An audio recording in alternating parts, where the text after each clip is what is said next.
El millonario Alejandro se dirigió al dormitorio de su difunta esposa, un santuario que había mantenido cerrado e intacto durante un año.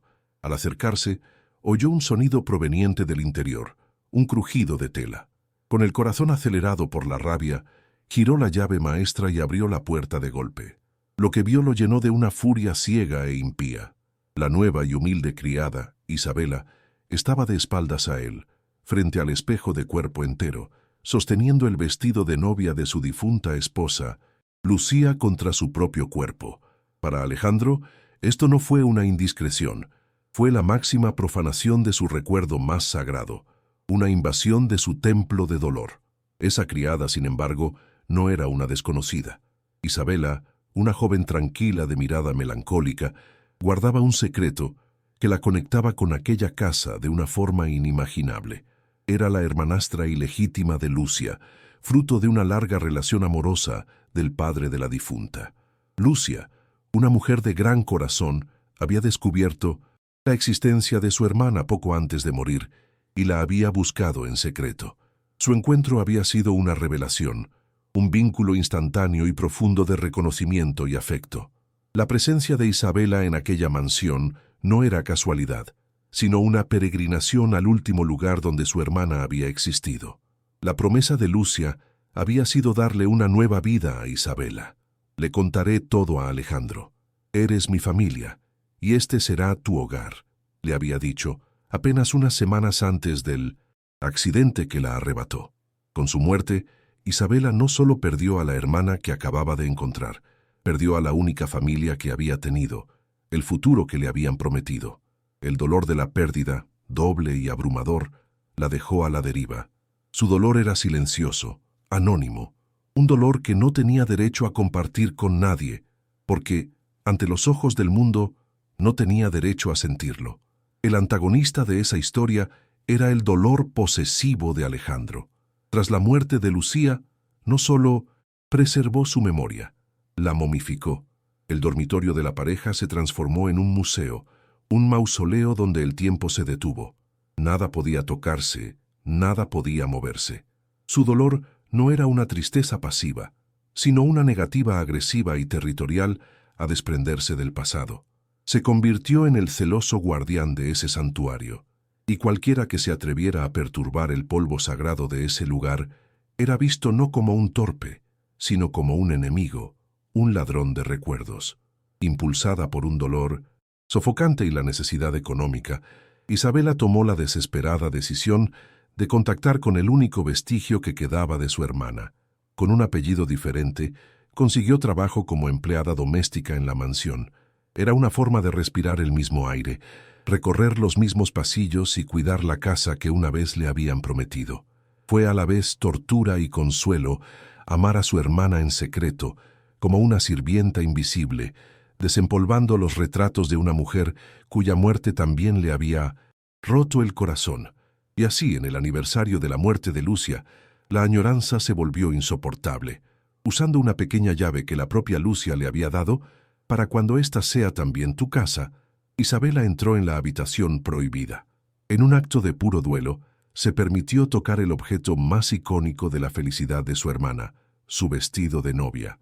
Solo quería sentir a su hermana cerca por un momento, pero cuando Alejandro la atrapó, su acto de amor fue interpretado como el más vil de los crímenes, y su dolor silencioso estuvo a punto de estallar en una confrontación que revelaría un secreto guardado por la muerte misma. La furia de Alejandro estalló, ciega e irracional. «Quita tus sucias manos de su vestido», rugió, su voz como un trueno en el silencio de la habitación. La agarró del brazo con una fuerza que la hizo gemir de dolor, alejándola del espejo. «¿Quién te crees que eres para atreverte a tocar sus cosas?» En su mente no veía a una joven, sino a un profanador, un extraño profanando la tumba de sus recuerdos más preciados. El dolor de su pena, reprimido durante un año, encontró un blanco para su ira y estaba listo para destruirla, para llamar a la policía, para hacerle pagar por la herejía que había cometido. Pero la reacción de Isabela no fue la de una criada culpable. Sí, el miedo la paralizaba, pero el dolor en su alma era mayor. La injusticia de la situación Ser castigada por extrañar a su propia hermana le dio una fuerza inesperada. Entre las lágrimas que corrían por su rostro, no suplicó por su trabajo, no se disculpó por su atrevimiento, simplemente lo miró, y en sus ojos él no vio culpa, sino una tristeza tan profunda y familiar como la suya, y eso lo confundió. Mientras la sostenía, con el teléfono ya en la otra mano para llamar a seguridad, ella usó su única defensa, la verdad de Lucía. Me dijo que mirara aquí, sollozó, señalando con la mano libre un rincón oscuro dentro del inmenso armario. Me dijo que viniera aquí, en Note, este día. La frase era tan extraña, tan específica, que atravesó la bruma de ira de Alejandro. ¿Cómo podía esta mujer saber de un lugar secreto? ¿Y qué significaba en este día el aniversario de la muerte de Lucía? No era la súplica de un ladrón, era el acertijo de un mensajero. La furia de Alejandro flaqueó, dando paso a una curiosidad vacilante y suspicaz. Aún la sujetaba del brazo, pero su agarre se aflojó. La lógica de la situación, una criada entrometida, estaba en conflicto directo con el misterio de esas palabras. Una parte de él quería continuar con su justificada ira, pero otra, más fuerte, necesitaba una respuesta a ese enigma. ¿Lo estaban manipulando? ¿O se enfrentaba a un secreto que su propia esposa le había ocultado? Lo desconocido era, en ese momento, más poderoso que su certeza. Su ira dio paso a la duda. ¿Una criada curiosa o un mensajero misterioso? ¿Qué crees que encontrará en esa caja? Deja tu teoría en los comentarios, sin soltarla, como si temiera que fuera una ilusión que pudiera desvanecerse. La condujo al armario. En el lugar que ella le indicó, detrás de una hilera de zapatos que no había tocado en un año, había algo que nunca había visto. Una pequeña caja de madera tallada, escondida al fondo del armario. La existencia física del objeto, exactamente donde el desconocido había dicho que estaría, fue un duro golpe para su convicción. Con el corazón latiéndole con fuerza, la soltó y se agachó para recoger la caja. Dentro no había joyas ni dinero. Solo había un sobre sellado con su nombre escrito en el anverso, y la letra era la de Lucia, inconfundible, elegante, la misma letra de las cartas de amor que atesoraba, una carta de su difunta esposa, escondida en una caja secreta, revelada por la nueva criada. La situación había pasado de ser una simple transgresión a un profundo misterio, uno que lo conectaba directamente con su pasado y con la mujer que creía conocer a fondo. Sintió una mezcla de temor y una necesidad desesperada de saber la verdad. Con manos temblorosas, Alejandro miró a Isabela, quien lo observaba con ojos llenos de dolorosa anticipación, y luego al sobre. El secreto que Lucía había guardado, la razón de la presencia de esa mujer en esa habitación sagrada, estaba allí, a una lágrima de distancia. Con el corazón latiendo con fuerza, rompió el sello. Las palabras que estaba a punto de leer no solo explicarían la escena que lo llenó de furia, sino que reescribirían toda la historia de su amor y dolor. Para siempre. La verdad está a un paso de distancia. Si te encantan las revelaciones impactantes y las historias donde nada es lo que parece, únete a nuestra comunidad. Suscríbete para no perderte lo que está escrito en esta carta. Con manos temblorosas, Alejandro desdobló la carta. La letra de Lucía, tan familiar, lo transportó a una época más feliz, antes de que la muerte los separara. Y en su mente, escuchó su voz, leyendo las palabras que ella había dejado. La carta comenzaba con una declaración de amor, recordando momentos íntimos, bromas que solo ellos dos entendían.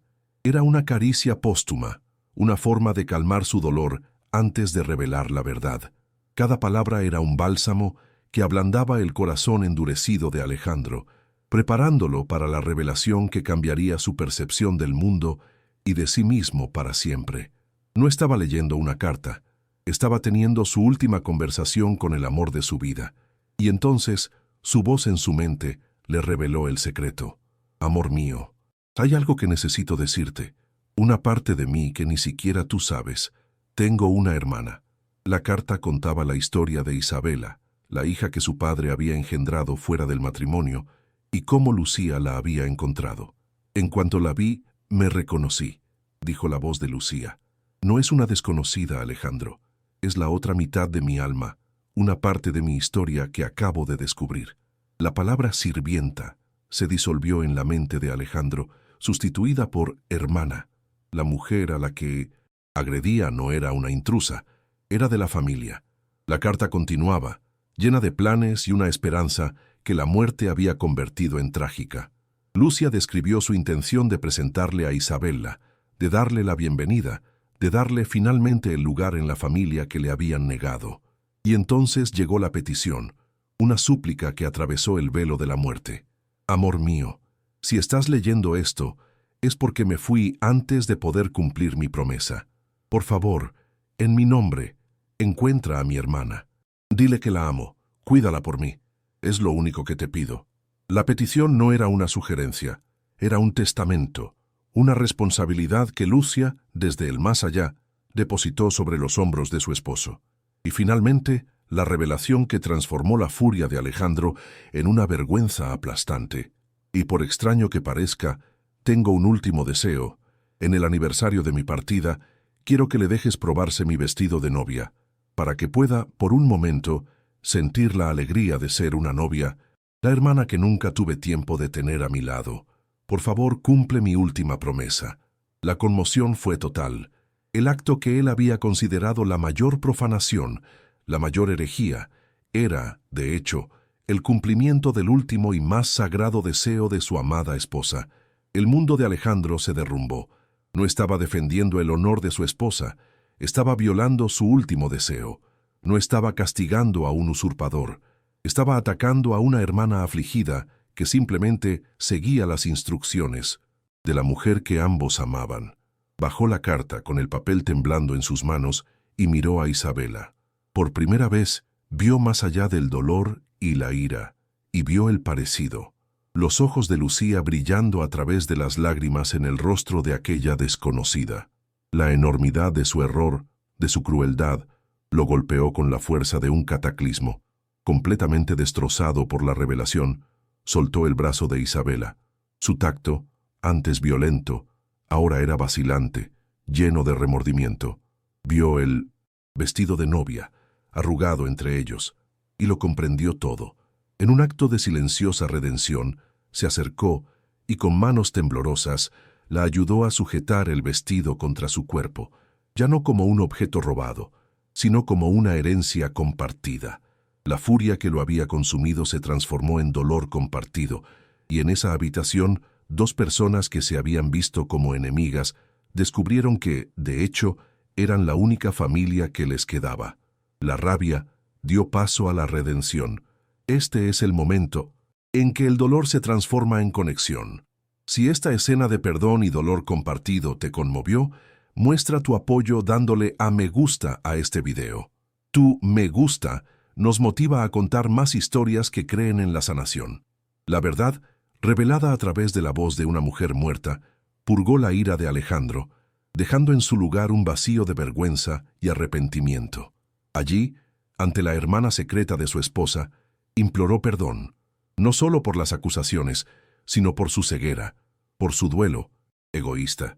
Rogó que Isabela se quedara, ya no como una sirvienta viviendo en las sombras, sino como su cuñada, como la familia que no sabía que tenía.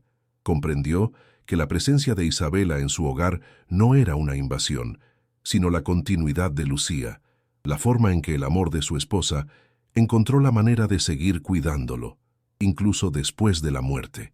La dinámica de la mansión cambió de la noche a la mañana. Isabela fue trasladada de las habitaciones de servicio a una de las suites principales para invitados. La barrera entre empleadora y empleada se derrumbó, dando paso a un vínculo de duelo y descubrimiento compartidos. En las noches siguientes pasaron horas hablando. Isabela le contó a Alejandro sobre la infancia de Lucía, la niña soñadora que nunca conoció, y él le habló de la mujer fuerte y amorosa en la que Lucía se había convertido. Juntos, llenaron los vacíos en la historia de la mujer que ambos amaban, sanando sus propias heridas en el proceso. El paso más significativo en la sanación de Alejandro fue abrir las puertas del santuario. La habitación de Lucía, que había sido un museo intacto durante un año, Se reintegró poco a poco a la vida de la casa. Con la ayuda de Isabela, comenzó a organizar la ropa y las pertenencias de su esposa, no para deshacerse de ellas, sino para compartir sus recuerdos. Cada objeto era una historia contada, una lágrima compartida. El dolor posesivo dio paso a un dulce anhelo colaborativo. La casa dejó de ser un mausoleo para convertirse en un hogar que honraba el pasado, pero ya no era prisionero de él. Meses después, la puerta del antiguo dormitorio de Lucía está abierta. La luz del sol entra a raudales y danza sobre los muebles. En la sala, Alejandro e Isabela están sentados juntos en el sofá, mirando un álbum de fotos de la infancia que ella trajo. Las imágenes muestran a una Lucía pequeña, desdentada y sonriente, abrazando a una niña idéntica, su alma gemela. Alejandro ríe al ver una faceta de su esposa que nunca había conocido. No solo ha descubierto un secreto impactante, ha encontrado una nueva familia y la oportunidad de seguir amando a Lucía a través de los recuerdos de su hermana. La escena que lo dejó en shock no fue una falta de respeto, sino la expresión más pura y secreta del amor. Su historia nos enseña que la mejor manera de honrar a quienes hemos perdido no es encerrar sus recuerdos en un santuario, sino abrir las puertas de nuestro corazón a la vida y el amor que nos dejaron. El amor, descubrieron, siempre encuentra la manera de perdurar. ¿Crees que las conexiones pueden sobrevivir a la muerte? Deja un comentario, dale a me gusta si esta historia te conmovió y compártela.